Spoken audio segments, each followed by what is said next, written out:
دائمی اور ابدی زندگی وہ آخرت کی زندگی ہے۔ بیچ میں یہ صرف کچھ مراحل ہیں، کچھ سٹیشنز ہیں جن پر سے ایک انسان کو گزر کر اپنی اس منزل حقیقی تک پہنچنا ہے۔ یعنی اگر ہم حیات الدنیا کی بات کریں تو یہ بھی کوئی طویل دنیا نہیں ہے جس نے آخر کار ختم ہونا ہے، اور حیات الدنیا کے بعد پھر دوسری دنیا، دوسرا سٹیشن، دوسرا مقام جس پر سے ہر ایک انسان کو گزر کر جانا ہے، وہ ہے عالم برزخ۔ عالم برزخ یا حیات البرزخ، یہ بھی طویل زمانہ نہیں ہے، اس کا بھی ایک مختصر سا وقت ہے آخرت کے مقابلے میں، کیونکہ اس کا آغاز انسان کی موت سے ہوتا ہے، اور جب دوبارہ قبروں سے انسان کو اٹھایا جائے گا سور اسرافیل کے ساتھ، تو پھر یہ والی زندگی بھی ختم ہو جائے گی، اور دائمی اور ابدی زندگی، ہمیشہ رہنے والی زندگی، وہ حیات الآخرہ، آخرت کی زندگی۔ لیکن برزخ کے حوالے سے آج تھوڑی سی ہم گفتگو کریں گے۔ سب سے پہلے تو برزخ کا مطلب کیا ہے؟ لغت کے اندر دو چیزوں کے درمیان جو چیز ایک رکاوٹ کے طور پہ کام کرتی ہے اس کو برزخ کہا جاتا ہے، یعنی ایک پردہ، ایک بیریئر، ایک آبسٹیکل، ایک رکاوٹ، اس کو عربی میں برزخ کہا جاتا ہے۔ انسان کی زندگی کا چراغ جب گل ہوتا ہے اور پھر اس کو قبر کے اندر دفن کر دیا جاتا ہے تو اس کی برزخی زندگی کا آغاز ہو چکا ہے، برزخی زندگی کا آغاز ہو چکا ہے۔ ایک طرف دنیا ہے، ایک طرف آخرت ہے، یہ بیچ میں ایک درمیانہ جو راستہ ہے، ایک مقام ہے، ایک مرحلہ ہے، یہ برزخ ہے۔ یہ کیا ہے؟ برزخ ہے، ادھر دنیا اور ادھر آخرت، تو درمیان میں برزخی زندگی ہے، اور اس کے اپنے حالات ہیں، اور ہر ایک انسان کو ان حالات پر سے گزرنا ہوگا۔ حدیث صحیح کے اندر وہ حالات جو کہ ایک میت کے اوپر طاری ہوں گے، ان کا تفصیلی طور پر ذکر موجود ہے۔ ایک تو یہ کہ جو ہی اس کے ورثاء قبر کے اندر میت کو دفن کر دیں گے تو دو فرشتے اس کے پاس آتے ہیں، یہ عالم برزخ کی بات ہو رہی ہے۔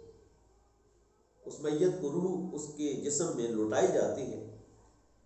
اور دو فرشتے آ کر اس میت کو بٹھاتے ہیں، اور پھر اس سے سوال و جواب ہوتا ہے۔ تو جو مومن ہوگا، جس نے دنیا کے اندر اپنی خواہشات کو اللہ کی رضا کے تابع رکھا ہوگا، وہ سوالوں کے جواب بڑی خوش دلی سے دے گا، آسانی کے ساتھ دے گا، اور پھر الٹیمیٹلی اس کی قبر کو تا حد نگاہ وسیع و عریض کر کے اس کو جنت کے باغوں میں سے باغ بنا دیا جائے گا۔ اور پھر جو کافر، منافق اور مشرک ہوگا، وہ کسی ایک سوال کا بھی جواب نہیں دے سکے گا۔ وہ کہے گا ہاں لا ادری لا ادری، مجھے تو کچھ بھی پتہ نہیں، جو لوگ کہتے تھے میں بھی اسی طرح کہتا رہا۔ تو الٹیمیٹلی اس کے لیے جہنم کی طرف سے کھڑکی کھولی جائے گی، اور اس کی قبر کو جہنم کے گڑھوں میں سے ایک گڑھا بنایا جائے گا۔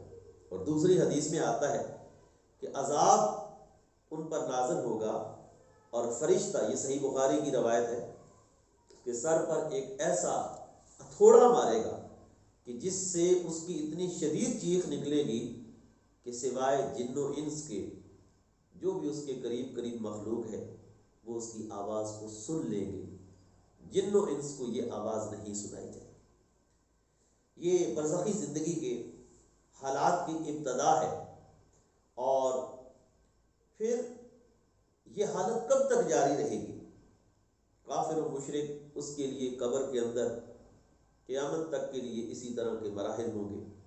اور مومن کے لیے قبر کے اندر ہی راحت ہوگا، راحت ہوگی، سکون ہوگا، اطمینان ہوگا۔ بلکہ مومن کہے گا کہ جلدی جلدی قیامت قائم ہو تاکہ اس سے بھی زیادہ مجھے اللہ کی نعمتیں ملیں۔ کافر مشرک عذاب تو اس کے لیے قبر میں بھی ہوگا، لیکن وہ خواہش کرے گا کہ کاش قیامت قائم نہ ہو اور میرے لیے زیادہ تکلیف دہ اور زیادہ دردناک عذاب جو ہے اس کا مجھے سامنا نہ کرنا پڑے۔ تو قبر کے اندر ایک مومن کے لیے جو چیزیں مزید مفید ہو سکتی ہیں اور اس کے درجات کو بلند کر سکتی ہیں، اس کی برزخی زندگی کو مزید بہتر بنا سکتی ہیں، وہ یہ کہ اگر اس کے اوپر قرضہ ہے تو وہ رضا اس کی طرف سے قرضہ کو ادا کرے اور اس کی طرف سے کوئی صدقہ کرے، صدقہ جاریہ، جس سے لوگوں کو فائدہ ہو، جس طرح کوئی کنواں بنوانا،